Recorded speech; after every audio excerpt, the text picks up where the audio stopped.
The Best in the World podcast with Richard Parr.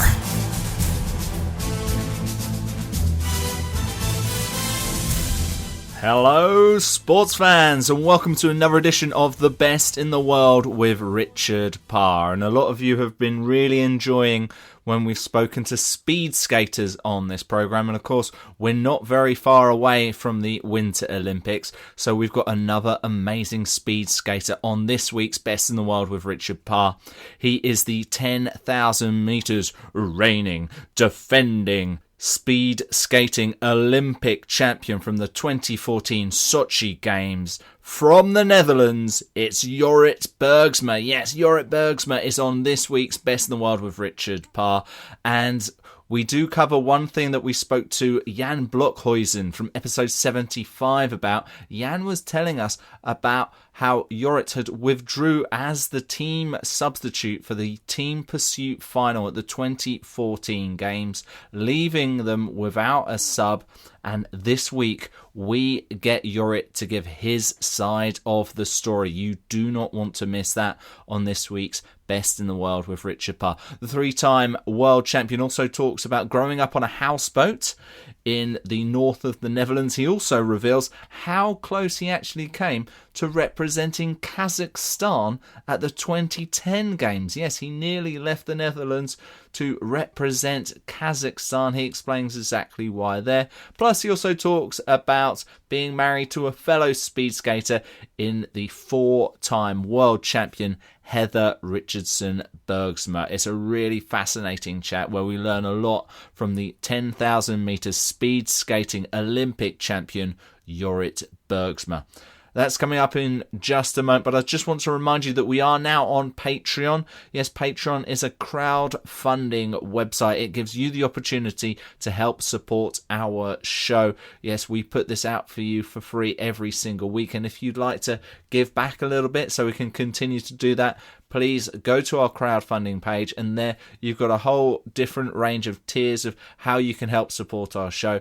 And even if you can just help us for as little as $1 a month, we would really appreciate it. Please go and check it out. It's patreon.com/best in the world.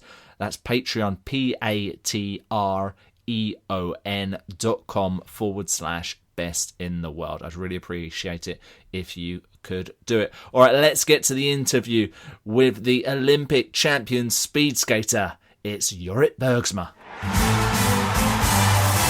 The Best in the World podcast with Richard Parr.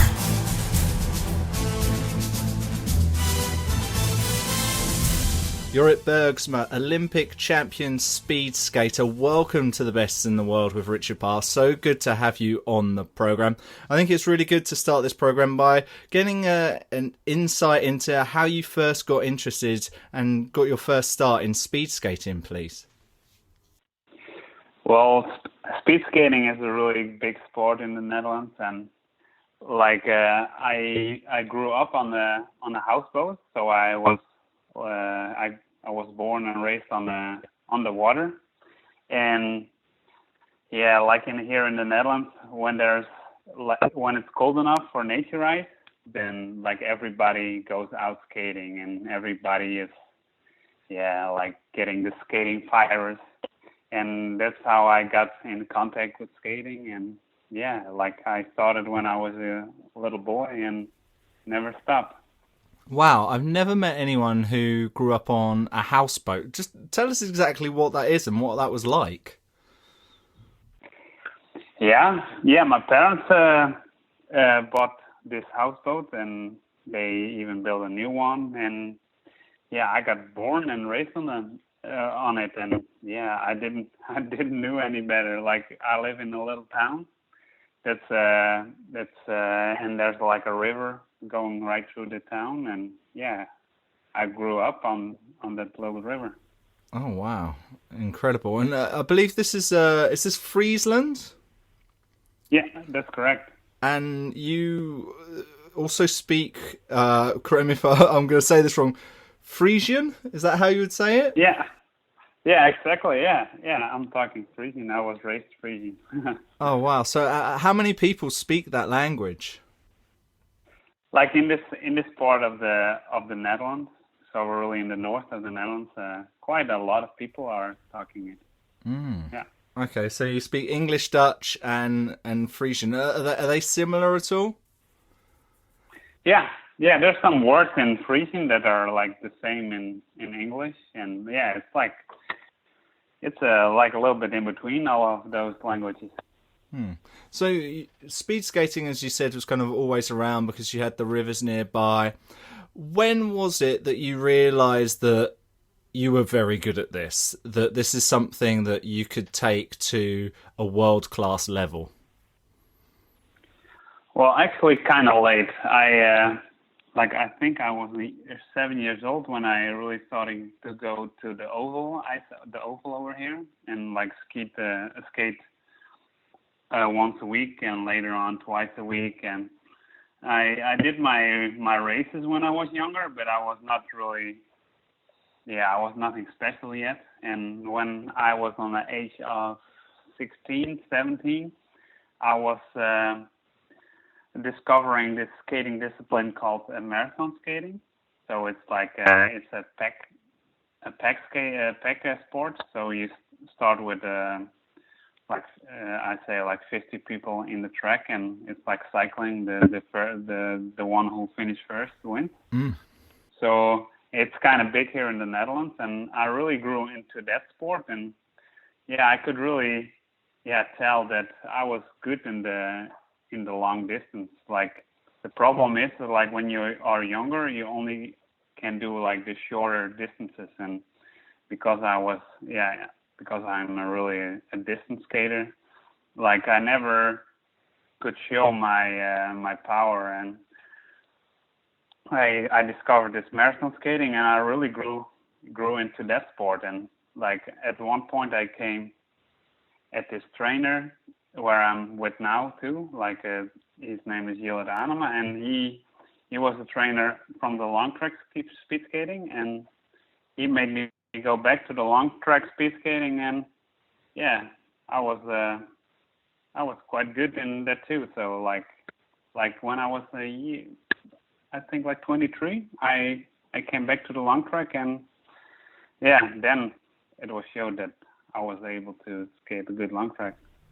And you've just answered what was going to be my next question of who were some of your mentors growing up during that time. Who else had a big influence on you over those years? Yeah, like a big power after my success is my dad. I think like he's always my biggest support, and he was always my personal driver, and he made it possible for me to go everywhere, and that I was able to do the things I could do. And that's the biggest power after my success. Fantastic. Now let's have an idea now of what a typical day in your life would be. Now, when you're training, give us a sense of what your day would be like.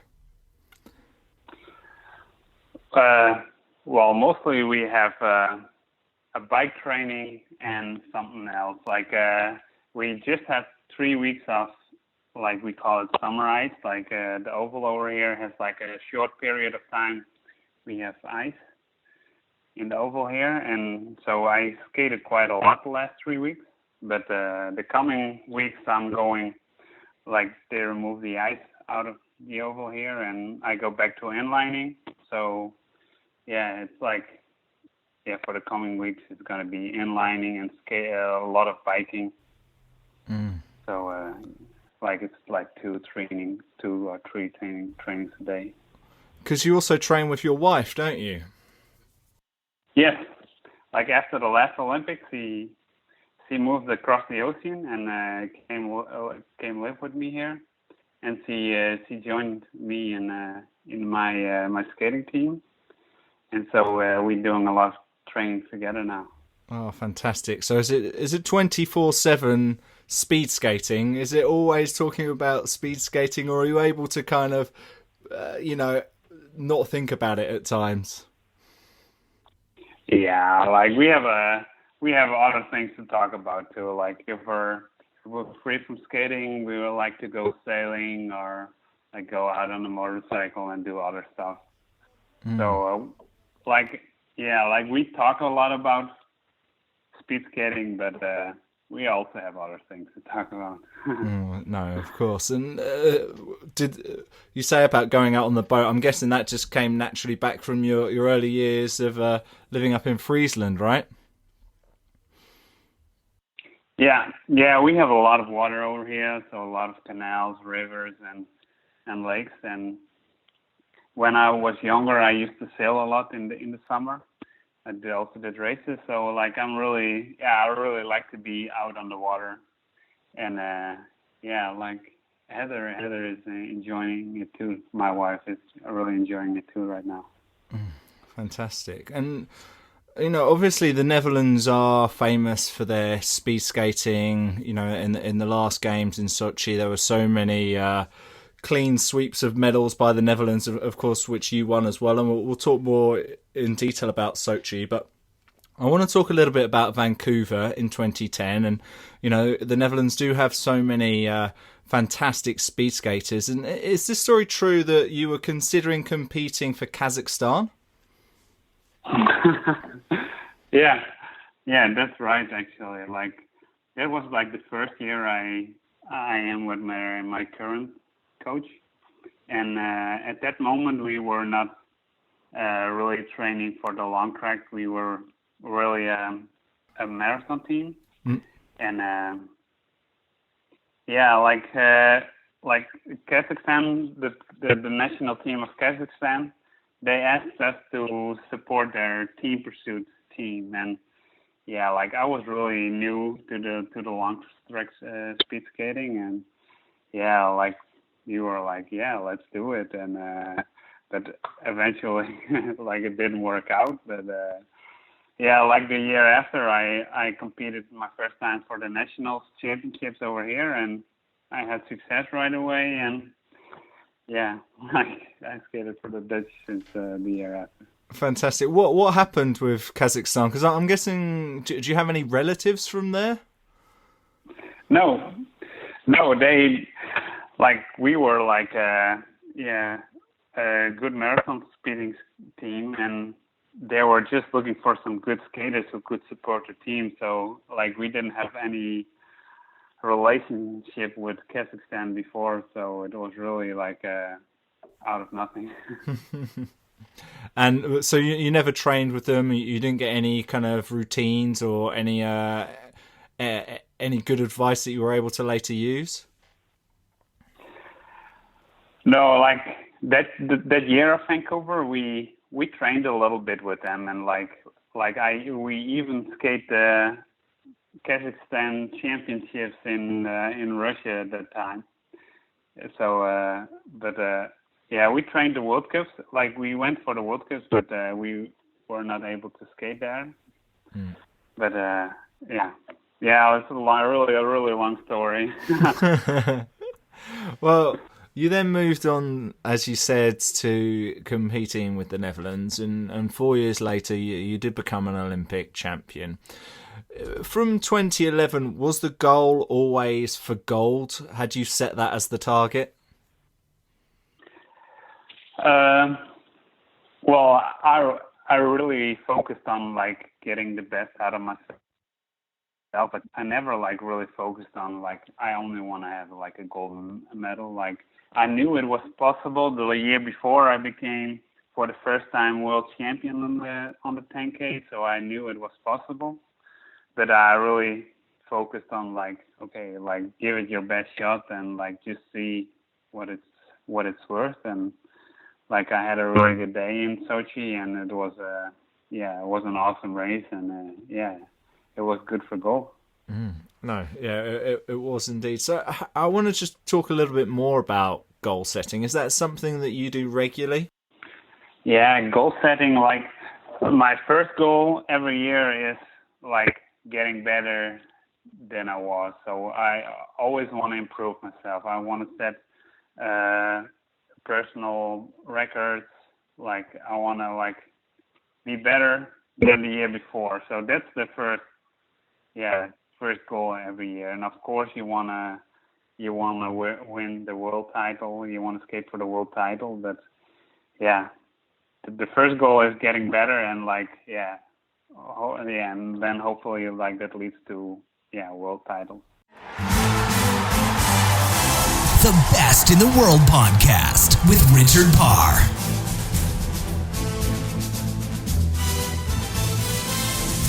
We've got more from Jorrit in just a moment, but I want to say about 99 Designs. 99 Designs is a product that I personally use, and what they do is if you need something designed, they offer it to talented freelancers all around the world, and you get to work with these designers and make iterations, and then once you've decided which design you like the most, then you work with that designer even more until you have a product that you are really, really happy with. And I've had things like logos designed in the past, but it can be anything from websites to flyers to infographics, you name it, they can cover it.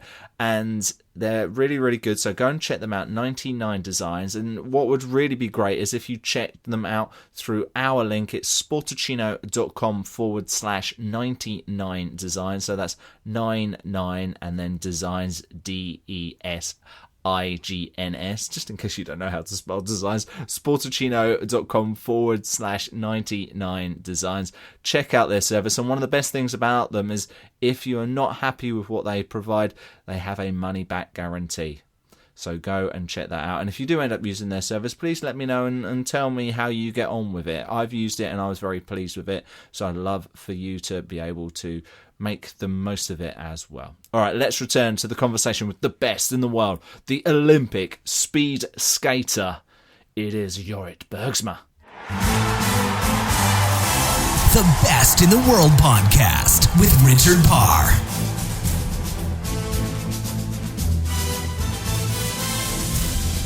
So let's talk about Sochi. It was your first Olympics. Before you even stepped onto the ice, how did you just feel being in the atmosphere of the Olympic Games? Yeah, it was really crazy. It's like the Olympics has so much more attention than like the normal championships, the World Cups. It's like so much media attention, so much like people are getting crazy for it, and that was really special to be part of that Olympic thing. And I skated the year before also already in the Olympic Oval, but it was like a big construction area over there, like it was really messy still, but with the Olympics it was really I think it's one of the most impressive venues ever, like in Sochi there. It was really special.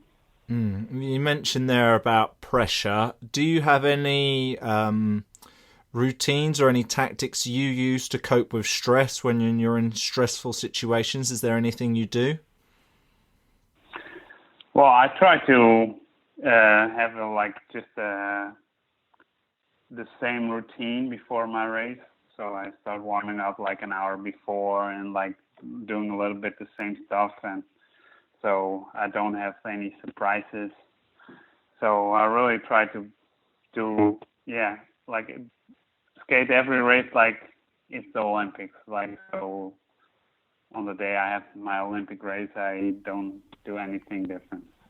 Any superstitions at all? Or is there like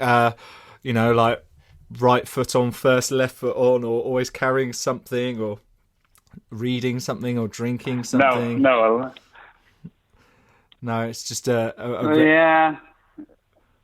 regular routine. Just a regular routine. I don't have like magic socks or I don't know. No, I just try to prepare the best, and I don't have like magic things with me. And what about the night before? What are you like there? Are you visualizing the race? Are you trying to forget the race? Are you are you nervous? How do you feel in that night before a big race? Of course, you can feel on your body like there's a big race coming up, but I really try to calm myself, not to think too much about the race yet, because like then your adrenaline goes up already, and then you're really not able to sleep. So I really try to keep relaxed and just keep my mind at ease and don't think too much about it yet. So I listen to music a little bit and really try to relax. What music, Jorrit? Well, when I'm a little stressed, I really like to listen to Nora Jones, like really like calming music. And, Oh, winding down. yeah, it's really it's nice. Fantastic. Yeah, we have a radio station in the UK called Mellow Magic. It plays a lot of Nora Jones.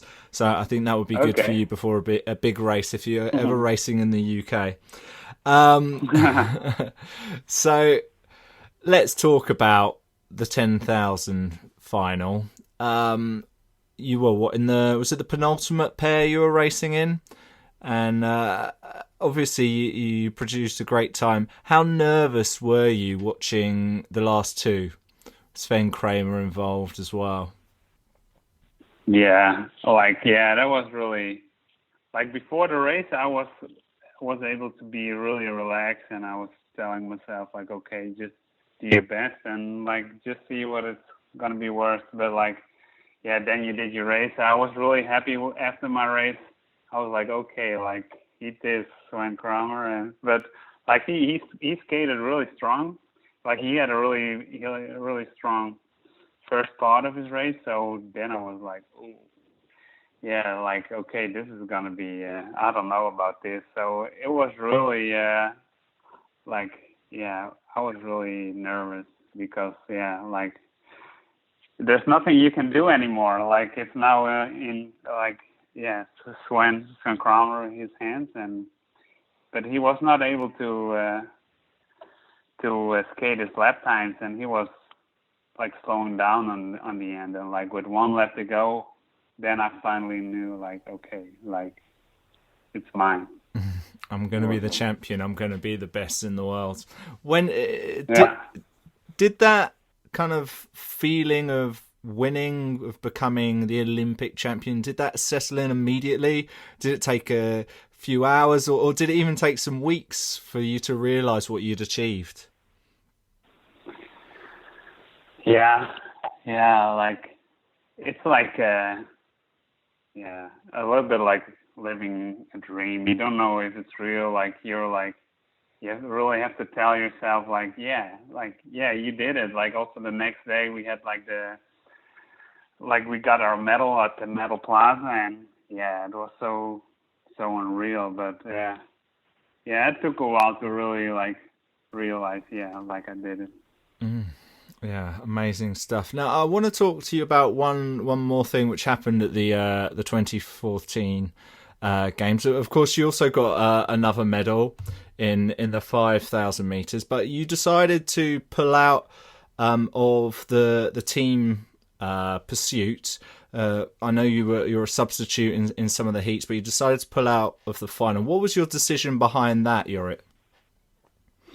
Yeah, there was really poor communication, and there were just like said some things that made me pull out. It was like I should have never been in that selection, and I wasn't ready. Like the team wasn't ready for it, and like the people who were in charge for that like did a really poor job, and they really like kind of hurt my feelings, and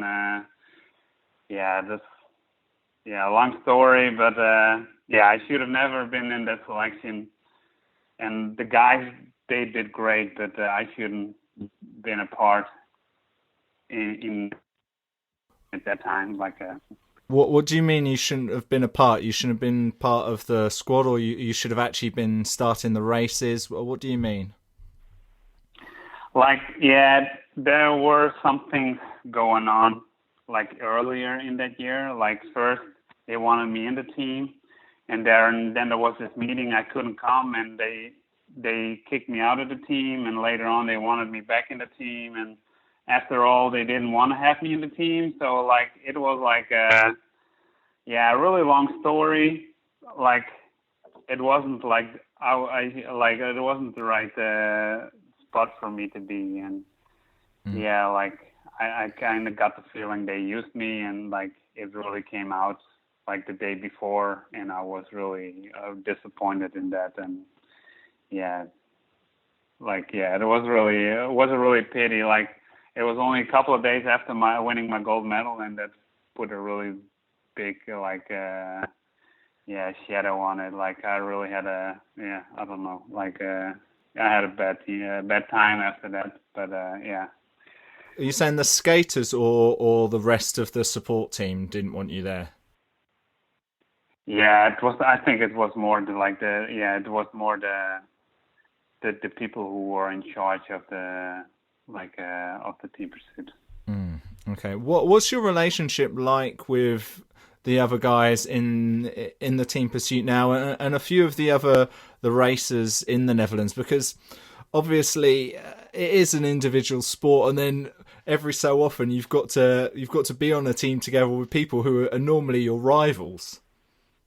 Yeah, it's difficult sometimes because Sven Kramer, he's like a big motor of the team pursuit.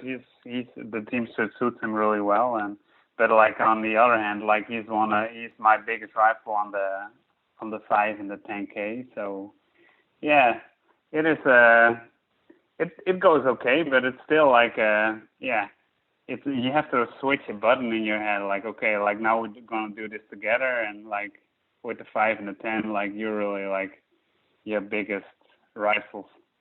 So yeah, you have to get used to that, but like I think we're able to switch that button on the right moment. So after Sochi, how long did it take for you to kind of start to compete again? Did you need a bit of time just to relax and recuperate and just not think about speed skating, or were you back pretty quickly? Yeah, like I just finished the season. We had like 2 more World Cups, and I just finished the season normal. Of course, in March after the season, I took a good break off because it was a really long season. But I finished this season first.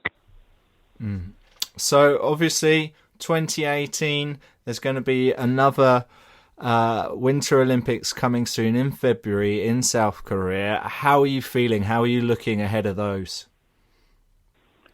Yeah, I'm really excited for it. Like I'm feeling fit, and I already was there last year for the World Singles, and yeah, it's a nice area, a nice venue, and yeah, like it's a special year again. So I'm really excited for that.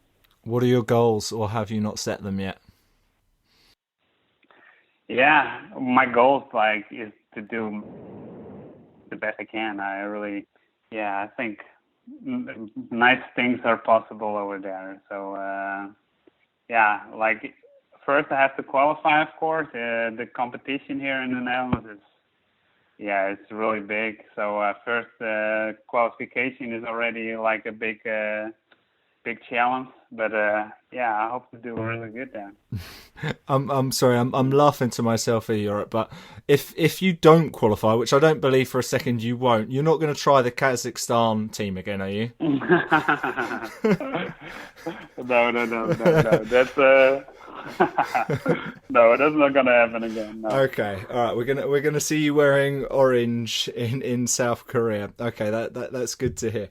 Let us get an insight into your diet. What are you typically eating, Jorrit? Typical eating, yeah. I don't have a really special diet. I'm just eating healthy and just getting everything I need. It's not that I don't eat like cookies or pie. Like eat those stuff too, but on the main line, I'm just taking good care of myself. So no special diets. Who cooks the most between you and your wife? Yeah, my wife does. Oh, that's good because you're being looked after another amazing Olympian as well. So it's good to hear, and that must help as well when you're with someone who is thinking and letting you think about the things you need as far as diet and probably other logistical things such as travel as well, I guess. Yeah, for sure. Like after Sochi, my wife was still training in the United States and me here, and like we had really long periods of time we couldn't see each other. So we had like periods of 4 or 5 months we didn't see each other in person, and a lot of Skyping. And yeah, now we train every day together, and we train almost everywhere together. So that's really awesome. Mm-hmm. That's fantastic. Well, it's been so good to talk to you today, Jorrit. Thank you so much for your time. All the best for everything which happens with you at the 2018 Winter Olympics. Just before you go, why don't you let us know where we can continue to follow your journey on social media or any website or anything else you'd like to promote, please, Jorrit? Yeah, like you can follow me on Instagram, Twitter. I think it's just Jorrit Bergsma. Perfect. Well, I'll make sure that we've got the right link to it on the description page of this podcast. Thank you so much for being on the program. Jorrit Bergsma, thank you for being the best in the world. Thank you, Richard. The Best in the World podcast with Richard Parr.